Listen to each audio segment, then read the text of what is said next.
পাইতেছি না। রূপা, আমি তোমার ধৈর্য কথা দিতেছি রূপা, আমি সত্যি সত্যি ভালোই যাবো, আমি আর কোনো খারাপ কাজ করবো না, শুধু শুধু মানুষের সাথে ঝামেলা করবো না।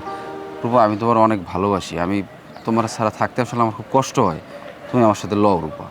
তুমি সত্যি ভালো হয়ে যাইবা? সত্যি আমি ভালো হবো রূপা। তুমি ভালো হয়ে গেলে তোমার সাথে আমিও থাকো। সত্যি তুমি আমার সাথে যাবা? তুমি যে আজ দূরে নিয়ে বাইরে এলে না বাড়িতে ঘটনা?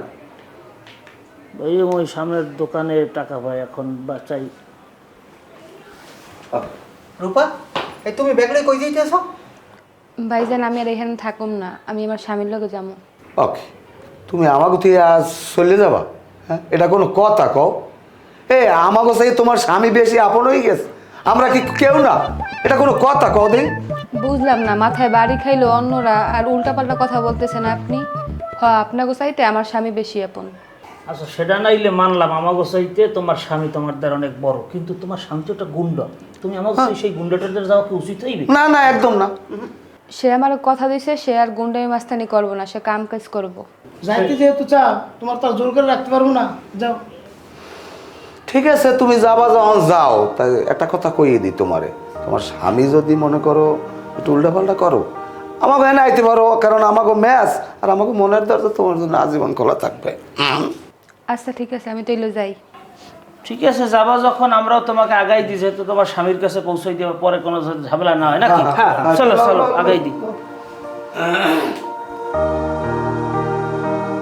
বাইরে আপনাকে আমি মারছি, এটা আমার উচিত হয় না, আমার এটা অন্যায় হয়েছে, আপনারা আমারে মাফ করে দিয়েন, মনে কোনো কষ্ট রাখেন না। না, আমরা মনে কোনো কষ্ট পাই নাই তো, খালি ব্যথা পাইছি এই হাতে আর মাথায় পিঠে ফুটে নাকি। না ভাই, তারপরও আপনাদেরকে তো আমি কুত্তর মতো পিড়াইছি, আপনারা আসলে ভদ্রলোক, আপনাদেরকে আমার কুত্তর মতো পিড়ে নিয়ে এটা উচিত হয় না। আপনারা ভাই আমার মাফ করে দিয়েন। দোষটা আমারও আছে, মাফ করে দিলাম। আপনাকে ভাই ধন্যবাদ, আপনারা আমাকে লাগে দোয়া করেন, আমরা চলে যাই, আমরা যাতে সুখে শান্তিতে সংসার করতে পারি, এই দোয়াটা আপনারা আমাকে লাগে করেন ভাই। যাও, দোয়া করে দিলাম, খাওয়া খরচ করি। এটা আপনি কেমন কথা কইলেন ভাই? আপনি তো মনে হয় বড় দোয়া করলেন, আপনি তো দোয়া করেন না। না, দোয়াই তো করছি, দোয়া করছি না। যাও, আল্লাহ তোমাকে ভালো রাখো। ঠিক আছে, তাই ভালো থাকেন, আমরা গেলাম। রূপা লও, তাই ভালো থাকেন, আল্লাহ হাফেজ। চলে গেল আমার তিনটা পাখিরা, চলে গেল। যাই হোক, এখন তোমাকে নামে আমি কিন্তু অনেক খারাপ কথা রূপার দ্বারে কইছি।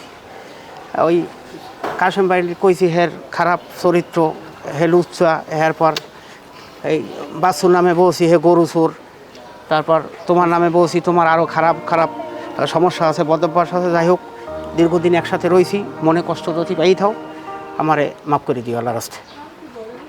তোমাদের সাথে একসাথে আবার থাকতে চাই। তুমি মিথ্যা অপবাদ দিয়েছো, আমাকে নামে বাজে কিছু কথা কইছো, এটা বুঝছি আমরা, কিন্তু তোমারও আমরা বাইন্দে পিটাইছি, এটা আমাকে ঠিক হয় না, তুমি আমাকে মাফ করে দিও। আসলে কাশেম ভাই, তোমারও আমরা গামছা দিয়ে বাইন্দে ফিরেছি, এটা আমাকে উচিত হয় না, আমাকে মাফ করে দিও। একটা মেয়ের জন্য আমরা একজনের শত্রু হয়ে গেলাম, আসলে কামটা আমরা ঠিক করি না। মূল কথা হচ্ছে যে আমরা কাম কাজের লেগে এসে এত দূর শহরে পড়ে রয়েছি, ঢাকার শহরে, আমরা পরিবার পরিজন থেকে এখানে থাকি।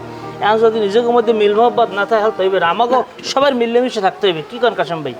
এটা এককালে 100%, কিন্তু আমরা আগের মতো ঠিকই এখন মিলেমিশে এক পরিবারের মতো এখন আমরা থাকবো না, কি করেন?